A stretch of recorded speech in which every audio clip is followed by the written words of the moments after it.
Alhamdulillah, puji dan syukur kita panjatkan kepada Allah Subhanahu wa taala yang telah melimpahkan nikmat dan karunia-Nya kepada kita semua, sehingga pada pagi hari ini kita dapat bersama-sama di tempat ini untuk menghadiri uji publik kedua. Maksud dan tujuan kegiatan temu bisnis dalam bedah Pergub NTB HIP ini adalah Pergub Roadmap NTB HIP adalah sebagai pedoman bagi seluruh pemangku kepentingan pembangunan dalam mengembangkan industrialisasi di NTB. 2. Roadmap NTB HIP menyiapkan kerangka kerja perencanaan pembangunan infrastruktur dan kelembagaan NTB. Sambutan sekaligus membuka acara oleh Kepala Dinas Perindustrian Provinsi Nusa Tenggara Barat. Kegiatan ini kami hajatkan sebagai upaya menjalin aspirasi, mendapatkan masukan saran dari Bapak Ibu yang hadir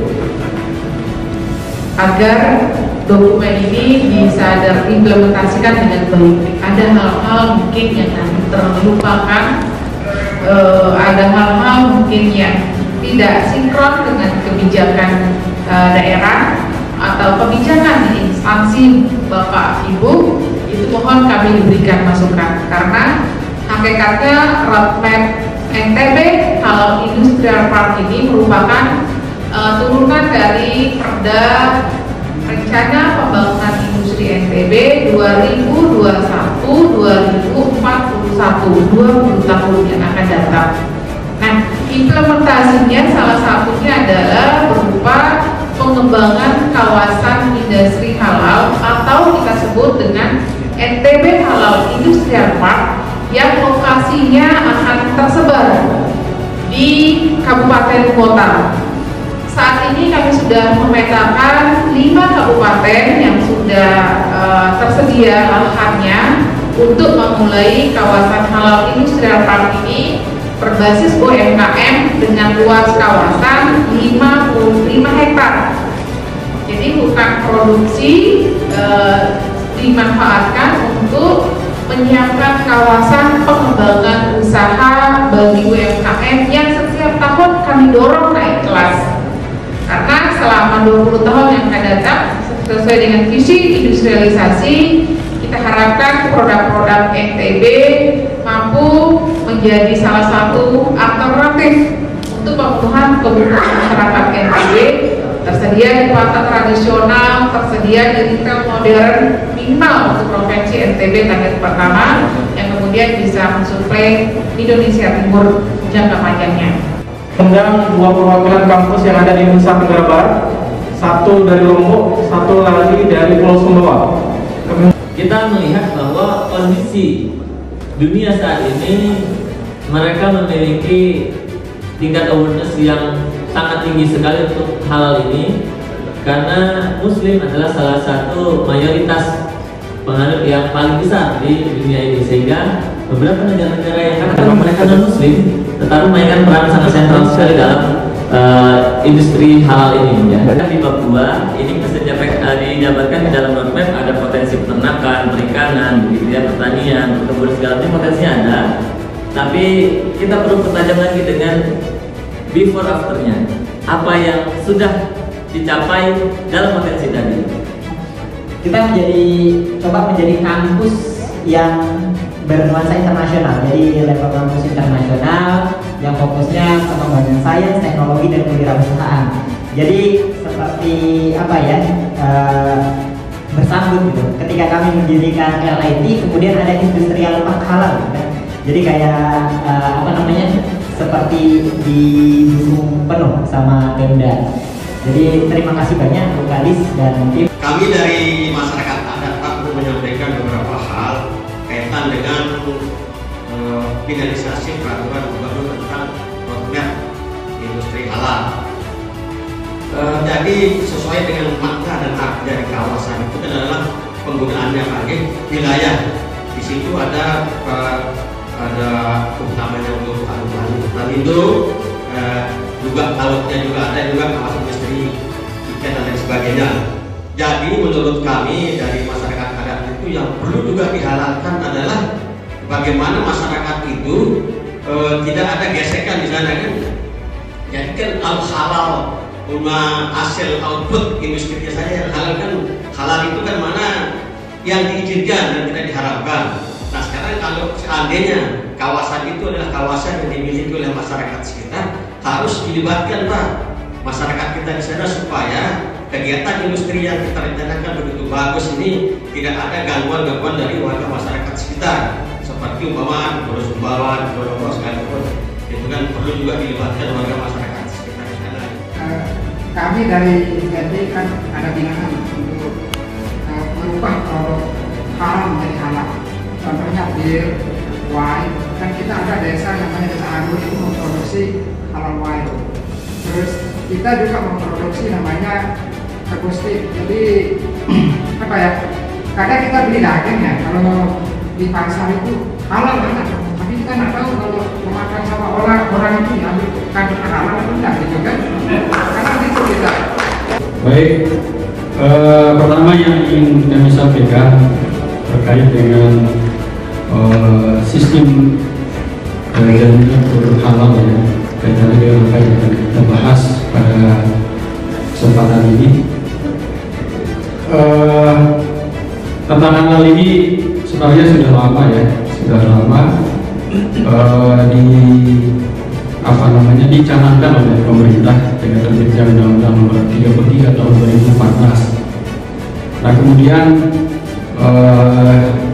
diterbitkannya juga undang-undang terkait dengan BPJPH yang akan menangani khusus terkait dengan sertifikasi halal. Nah, seperti kemarin yang kita pernah ketahui itu sempat menjadi viral juga kaitannya dengan kewenangan sertifikasi halal dari UI kemudian ke BPJPH. Nah ini sebenarnya mandatori bagi kita semua selaku masyarakat maupun pemerintah untuk benar-benar menjamin produk makanan, minuman, dan obat-obatan khususnya ya akan terjamin sertifikasinya, produk halalnya itu sejak 17 Oktober 2021 dan nanti diharapkan pada tanggal 17 Oktober 2024 semua produk sudah terjamin kehalalannya. Produk yang kita hasilkan ketika bahan bakunya stuck itu tidak akan jalan, yakin nggak? Bahwa karena apa? Ujung-ujungnya misalnya kita ambil contoh kecil saja, pengusaha tempe kita di Mataram ini, di Lombok ini sangat banyak. Bahan bakunya dari mana? Kebanyakan dari luar. Padahal produksi kedelai kita di sini sudah cukup lumayan. Ketika kartel mencoba memainkan harga sedikit saja, pengusaha tempe kelompok-kelompok nggak bisa jalan. Naikkan harga sedikit saja, mereka sudah yang TP-nya awalnya 5 cm menjadi 3 cm walaupun tetap berbentuk tempe. Nah ini yang perlu dipikirkan. Kemudian bangunan antar personal, maka mulai kita akan bertemu dengan problematika. Tapi menurut saya memang penting untuk kita breakdown, penting untuk kita mencari batasan-batasan, mendorong pencapaian-pencapaian titik temu. Maka dalam menyikapi problematika ini menurut saya yang salah satu yang terpenting adalah bertemunya antar elemen pemikiran yang berbeda. Acuan kita kalau bicara tentang produk halal di negara kita itu jelas, Undang-Undang Nomor 33 Tahun 2014, yakni Undang-Undang Sistem Jaminan Halal. Apa kira-kira peran atau strategi yang akan dilakukan oleh kedua media ini sehingga rencana besar ini bisa dikenal baik oleh masyarakat, stakeholder maupun pemangku kepentingan, sehingga nantinya akan mempermudah mindset atau cara berpikir entah itu masyarakat yang nanti menerima IKM atau investor nantinya sehingga tertarik, karena media ini kita tahu sebagai corong di mana sesuatu yang digaungkan oleh media biasanya itu akan berhasil. Perannya sangat besar di situ. Perwakilan dari kami NTB pada kesempatan kali ini mungkin saja akan merepresentasikan pandangan-pandangan dan mindset-mindset kaum muda di dalam melihat gagasan terkait NTB halal industri apa. Saya melihat bahwa di NTB ini ada potensi yang memang harus bisa dikolaborasikan oleh pihak dinas perindustrian yang memegang Grand Design NTB halal industri apa ini. Pertama misalnya aktivitas MBKM. Ya, mungkin tadi sudah sempat disampaikan oleh dari yang kampus. Salah satunya ada yang kewirausahaan, ada yang magang. Bagaimana caranya kawasan industri halal ini bisa menjadi tempat orang-orang yang memang secara interest ingin belajar tentang bagaimana industri itu bekerja, bagaimana cara memulai industri, itu bisa punya panggung di sana. Terutama nanti mungkin bisa dipermudah oleh perizinan dan bisa difasilitasi secara detail. 4K istilahnya. Kayak pertama keterjangkauan harga, terus yang kedua ketersediaan produk atau komoditi. Nah ini yang hubungannya dengan ini. Yang ketiga kelancaran distribusi termasuk juga di sini. Dan terakhir itu komunikasi yang efektif baik kepada seluruh stakeholder maupun kepada masyarakat. Dan kalau sedikit tentang ini brandingnya, jadi apakah halal ini sebenarnya hanya sebuah branding atau memang halal yang saya pahami, karena kebetulan saya sebagai seorang muslim. Kalau halal sebagai seorang muslim, kita nanti akan bicara masalah value added yang akan didapatkan oleh konsumen. Apakah konsumen kita peduli dengan itu? Jangka panjang dimulai kita susun sekarang ini, dan di samping itu juga ketersediaan bahan baku tadi sudah ada juga dalam training Pak, bahkan tadi berbasis SDGs insya Allah diusulkan oleh dari kampus. Berbasis SDGs artinya kita terintegrasi semuanya, tidak bisa bekerja sendiri.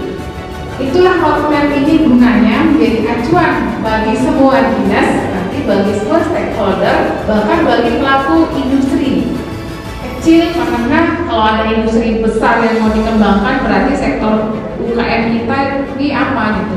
Jadi jumlah pelaku industri kecil ini produknya apa ya, walaupun kecil-kecil tapi itu bisa menjadi pensuplai bahan baku ketika investasi masuk. Oh berarti NTB tersedia bahan bakunya seperti ini gitu. Jangan banyak-banyak kelihatan besar tapi gak ada yang unggul ya, jadi udah kita milih unggulnya yang mana ya, kuliner. Kenapa kuliner? Yang pertama ada kuliner, yang kedua makan minum maksudnya Pak ya, yang kedua kosmetik, farmasi herbal, yang ketiga kerajinan yang muslim fashion industry. Nah kawasan ini adalah memberikan kepastian baik pelaku kecil maupun pelaku industri besar untuk bisa bekerja sama.